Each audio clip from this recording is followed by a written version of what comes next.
Georges Alain Bouye, enseignant d'un jour, enseignant pour toujours. Nous sommes à la veille d'une élection présidentielle qui devrait être un moment déterminant pour notre histoire commune. Et il est question que chacun se prononce, pas pour tel ou tel candidat, mais parce que, contrairement à ce qu'on raconte, il y a une seule personne que nous pouvons évaluer dans notre pays, c'est ceux qui sont en responsabilité. Et malheureusement, la personne qui a responsabilité dans notre pays aujourd'hui, c'est le président du RDPC avec le régime qui l'accompagne, y compris les affiliés, qui de près ou de loin se prononcent à sa faveur.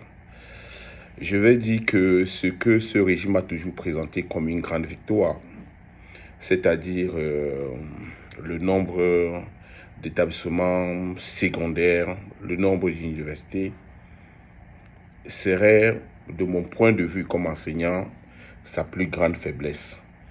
Parce qu'il faut noter que en 1989, quand le ministre de l'Éducation nationale, si j'ai bonne mémoire, Joseph Mbouyi, décide d'ériger tous les CES en lycée, c'est parce qu'il a l'intime conviction que le gouvernement de la République doit l'accompagner dans cette politique par la construction des infrastructures et bien évidemment par une cohérence qui va avec la formation des enseignants. Parce que déjà en 88-89, le déficit en termes d'enseignants de qualité était d'environ 150 000. Et il faut dire que avant 89, l'école au Cameroun présentait quelques caractéristiques qui voulaient tout simplement dire que l'école n'était pas privatisée. Et on peut dire, sans risque de se tromper, que nous avions dans des salles de classe des enseignants motivés, que cette école favorisait un accès universel et équitable, c'est-à-dire qu'il y avait l'égalité de chance pour tous les enfants de la République de bénéficier d'une éducation nationale.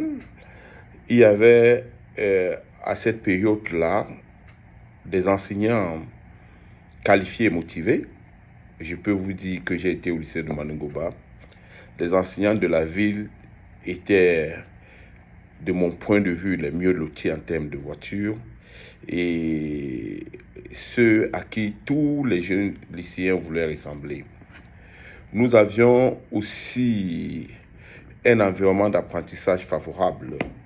Pour ceux qui ne le savent pas, le lycée de Manengoba, bien qu'il soit le plus ancien, reste encore le mieux doté en termes d'infrastructures et le plus grand dans le Mongo.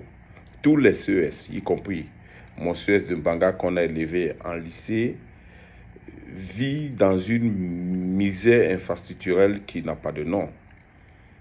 Et pour la plupart, ces petits CES qu'on appelle les CES du village connaissent un déficit criard en termes d'enseignants. Je peux vous dire que dans un village à 4 km de Mandjo, nous avons un CES qui jusque-là ne connaissait que 2 enseignants, le directeur et le suivant général.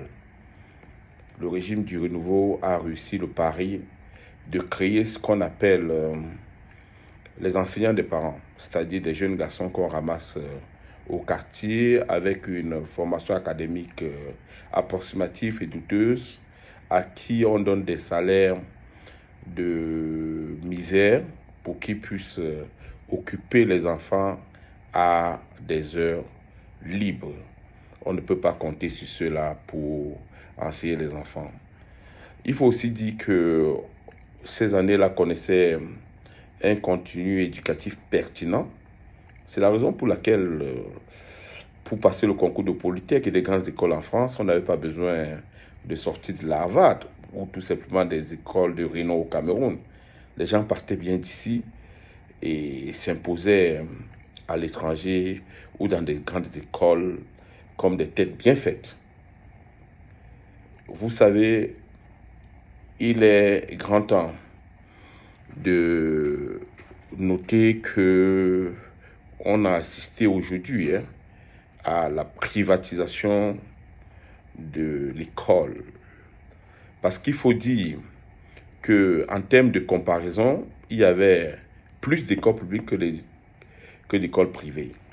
Si vous prenez tout simplement la grande zone de Douala 5e aujourd'hui, pour ceux qui connaissent exactement où est Douala 5e, vous vous rendez compte que pour peut-être 4 lycées, nous avons moins 25 écoles privées. C'est-à-dire qu'un des services publics d'un État qui est s'occuper de l'éducation de sa population a été sous-traité avec des conséquences aussi graves. Quand on assiste à la construction d'une société à caste où les parents ont prétendument l'intention ou le prétexte que pour bénéficier d'une éducation de qualité, il faut être dans une école privée, sacrifiant ainsi les enfants des pauvres et de misérables. Vous voyez, on assiste à une absence qualitative et quantitative des enseignants chargés d'accompagner nos apprenants.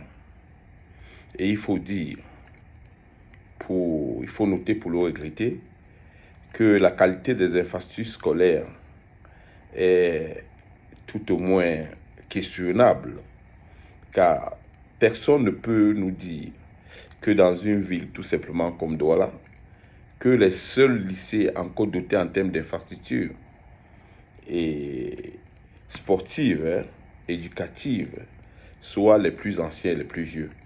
Comme si quelqu'un pouvait nous dire aujourd'hui qu'une voiture construite en 1988 soit plus performante et mieux équipée que celle construite en 2025.